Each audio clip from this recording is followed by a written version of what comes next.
I'm moving to Korea, but I don't leave for another 6 months. I don't even apply to my language program until September. I'm still finishing my master's degree and I'm working on my TEFL certification. And I'm saving every single dollar I can. So right now I'm just here in the middle of it, waiting for a life that I already chose, but can't start living just yet. And I wanted to make this video because I don't think enough people are talking about this part. You see the airport selfie, the first meal in the new city, the I did it moment, but you don't see the months of planning before that. The version of someone who's already made the decision, but is still waking up in the same apartment, going to the same job, doing the same things, just with a different future in mind. So that's where I am right now. And honestly, some days it's the most exciting thing I've ever done. And other days it feels like nothing's happening at all. If you've been following me on my other platforms for a while, then the path that got me here has not been linear at all. Just last year, I was in law school until I got academically dismissed, and I had to figure out who I was without the thing that I was building my entire future around. But that's not what this video is about. But I bring that up because that chapter of my life woke something up in me. It made me ask, if I'm not doing the safe thing anymore, what am I doing? What do I actually want? And the answer I kept coming back to was Korea. I traveled there before, felt something that I honestly can't really put into words. I was supposed to be there longer, not just visiting, but living. And for a while, I convinced myself that it was just a fantasy, an opportunity I would never be able to have. But it never went away. If anything, it only got louder. And eventually I had to ask myself, who am I waiting for? Whose permission am I seeking? A couple weeks ago, I told my audience that I was doing it. I posted it publicly because honestly, I needed the accountability. And now here I am, 6 months out, building towards a life that I used to dream about.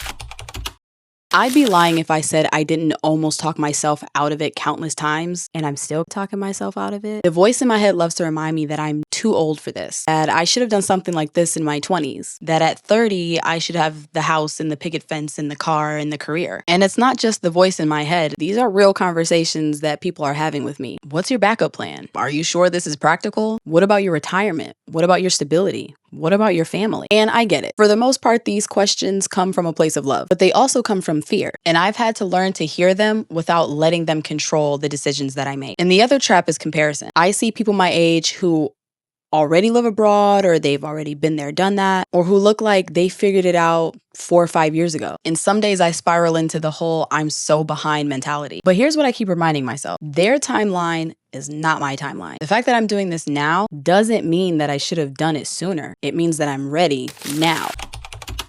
So what does chasing your dream at 31 actually look like? Well, I'll tell you, because it's not romantic. Right now, I'm finishing my master's program online, which means I can do it from anywhere. But it also means that I have to be super disciplined when nobody else is watching. I'm also getting my TEFL certification because that's part of how I'm making this whole move work. It's not just about wanting to go, it's about building a way to stay. And then there's the money. I'm saving so aggressively. I track everything.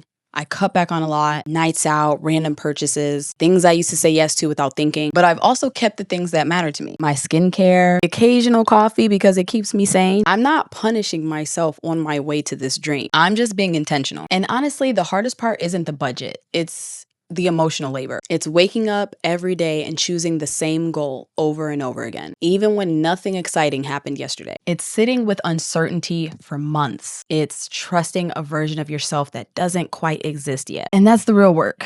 Becoming the person who can actually do this. Not just wanting it, but actively building towards it while nobody's clapping.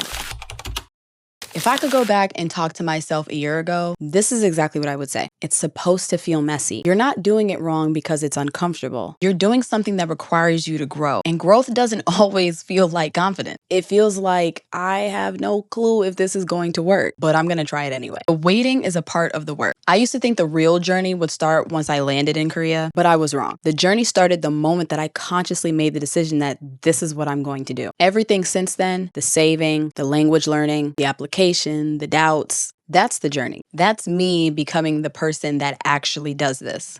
And you don't need to have it all figured out just to keep going. I don't know what my life is going to look like in a year. I don't know if I'm going to love it, if I'm going to struggle. That's enough, honestly. And it might have to be, because that's all any of us actually have. So if you're watching this and you're in your own in-between, maybe there's something you've been wanting to do, a move you've been wanting to make, a dream that won't leave you alone, I want you to know that you are not behind. You're not too old. You didn't miss your window. And the fact that you're still thinking about it means something. And you don't have to have it all figured out to start. You just have to keep choosing it. So tell me, what's the thing you've been sitting on? Drop it in the comments because I need to know what everybody else is up to. And maybe saying it out loud is your first step. I'll see you in the next one.